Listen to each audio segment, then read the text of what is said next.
আপনার যেহেতু অসুবিধা হইব এই কথা আমরা কেড়ে কইতাম। আমার যদি কেউ গুল্লি করে আমি তো বুকের তাজা রক্ত ডাইলা দিয়াম, তাও তো কাউরে কইতাম না। আম্মা যে কি বলো না, রক্ত ঢালতে হবে না, আমরা কাউকে বলবো না ভাইয়া, you know tension. Full HD এটা আপনি কি কই? আন্টি আপনি মানে তুমি করে কম আন্টি, এটা সত্যি। আমি মানে এখন যদি ফিল্মটা আমার নামে করি, আমার নামে করতে গেলেই শুটিং লগে লগে বন্ধ হয়ে যাবো। শোনো আম্মা, আসলে ভাইয়ার এখন এমন একটা লোক দরকার যে অনেক স্ট্রং, আর তার টাকা পয়সা এই সব কিছু দেখা রাখবো, আবার তার লগে প্রতারণাও করবো না। অকরে ঠিক, অকরে 100% ঠিক, ইউ আর রাইট। বাইরে আম্মের কত কলম আমার মাথা কিচ্ছুটা ঢুকতেছে না। আন্টি আপনি আমারে আমার নাম ধরে রাখেন, আপনি আমার তুমি করে কন, আমি আবার পোলার মতো না। আন্টি শোনেন, আমি এই ফিল্মের লেখা আমার মিস সিনার লেখা আমি সব সাইডে ছুড়ে আয়া করছি। আমি আমার বউরে ছেড়ে দিয়েছি, বুঝতে পারছেন? আমাকে ঢাকা থেকে এজেন্ট আয়া করছে। আমি আমার যে বউরে ছেড়েছি না, এর বই নিয়ে এনে হাজির। ওই ছেমনি যেই ডেঞ্জারাস আন্টি, যেই ডেঞ্জারাস। ওয়ে যদি প্রমাণ পায় যে আমি ফিল্ম বানাইতেছি, তাইলে ইনকাম ট্যাক্স টান দিয়া পুলিশ আইনা আমার একটারে তোলা করে ছায়া দেব। আন্টি এত খারাপ, সে এত খারাপ? আরে কি কয় খারাপ? ওই খারাপের চোখ খারাপ, বেশি খারাপ, মানে জাতা লেভেলের খারাপ, ওরা পুরো ফুল প্যাকেজ খারাপ।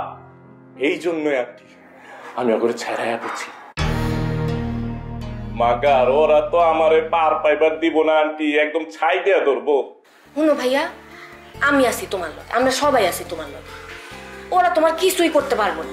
শুনো, তুমি তো কোনো খারাপ কাজ করো না, তুমি একটা সিনেমা বানাইতেছো, এটা অনেক বিগ বাজেটের সিনেমা। হেরা যদি এটাতে বাধা দেয় তাহলে কি সেটা আমরা মানুন নাকি? আমরা প্রতিবাদ করবাম। মাগার ওরা যে ডেঞ্জারাস।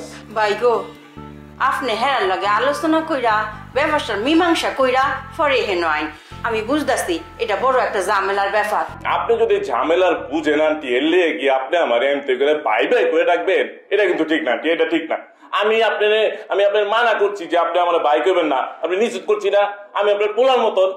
হ আম্মা, তুমি ভাইয়ার এখন থেকে নাম ধরে ডাকবা, বুঝছো? যে ওনার নাম তো উজ্জ্বল শ্যামলা, তুমি ছোট কইরা শ্যামলা কইরা ডাকো। আসল ঘটনা যেটা, সেটা হইতেছে এই সিনেমার জন্য প্রডিউসার হওয়ার জন্য ভাইয়া হায়দার ডালিম মামারে প্রস্তাব দিছিল। মানে কাগজপত্রে থাকবো ডালিম মামার নাম, আর পিছন থেকে টাকা পয়সা দিয়ে উনি একটা সাপোর্ট দিব, দরকার হইলে চেকে কইরা টাকা একবারে দিয়ে দিব। কিন্তু মামা তো এটাতে কোনো মতেই রাজি হয় নাই। বিষয়টা কি এই যে সিনেমার প্রডিউসার হিসাবে আম্মের নাম না তাইকা অন্য যে কারো নাম থাকলে ঝামেলা মিটটা জায়গা অক্ষরে ঝামেলা শেষ, আর কোনো সমস্যাই থাকে না। আচ্ছা ভাইয়া, এমন যদি হয় ধরো যে মামা যেহেতু রাজি হইতেছে না, তাহলে সবকিছু তুমি আমার নামে দিয়া দিলা, আমার দিয়ে দিব, অসুবিধা কি? শোনেন, আমারে একটা কথা দেওয়া লাগবে, বুঝতে পারছেন? মানে এই যে আমি ফিল্ম প্রডিউসার লেগা টাকা দিতেছি, হ্যাঁ, এইটা আমরা এখানে এই যে কয়জন মানুষ উপস্থিত আছি, এর বাইরে আর কেউ জানা পাবো না। এর বাইরে আর কেউ রে কোনোদিন আপনারা কেউ কিচ্ছু করে পারবে না, ঠিক আছে? এই ওয়াদা আমরা দেওয়া লাগবো। আমি ওয়াদা করে দিচ্ছি যে জগতের আর কেউ এই কথা জানবে না, আর কাউকে এই কথা বলা হবে না। আমি আমার তরফ থেকে কথা দিলাম। হ্যাঁ, আপনার যেহেতু অসুবিধা হইব এই কথা আমরা কেড়ে কইতাম। আমার যদি কেউ গুল্লি করে আমি তো বুকের তাজা রক্ত ডাইলা দিয়াম, তাও তো কাউরে কইতাম না। আম্মা যে কি বলো না, রক্ত ঢালতে হবে না, আমরা কাউকে বলবো না ভাইয়া, ইউ নো টেনশন।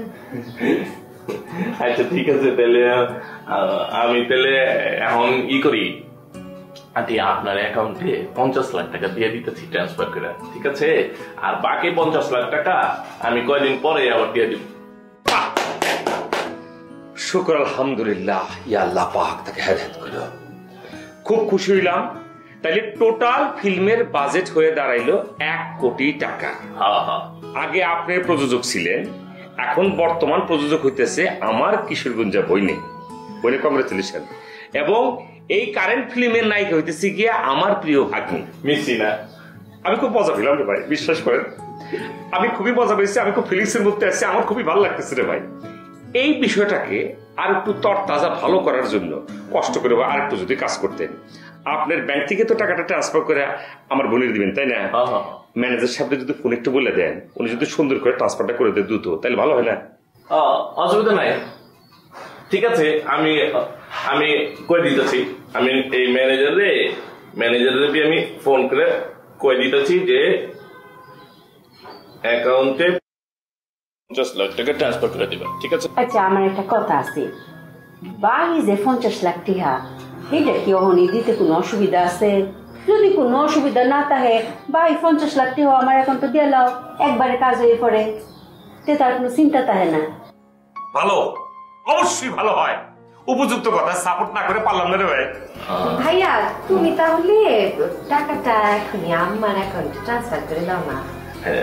আচ্ছা তাহলে ঠিক আছে, আর আমি তাহলে এখনই মানে এক লগে 1 কোটি টাকা দিয়ে দিতেছি না? হয় যে তুমি কইলে না যে টাকা যদি ট্রান্সফার না হয় তাহলে তো সিনেমাটা হবে না, ঝামেলা হয়ে যাবে না। তুমি কইলে না যে টাকা যদি ট্রান্সফার না হয় তাহলে তো সিনেমাটা হবে না, ঝামেলা হয়ে যাবে না, সেজন্য তো বলতেছি অর্ধেক না, তুমি ফুল টাকাটাই দিয়ে দাও।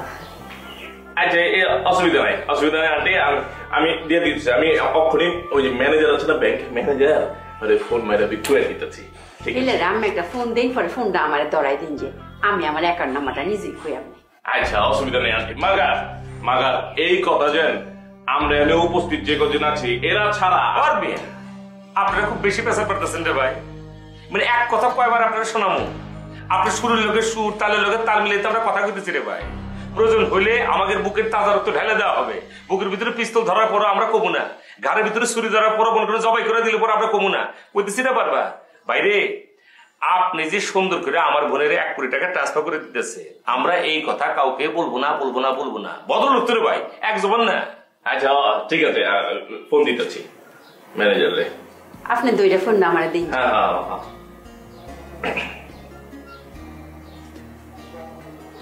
হ্যালো ম্যানেজার সাহেব,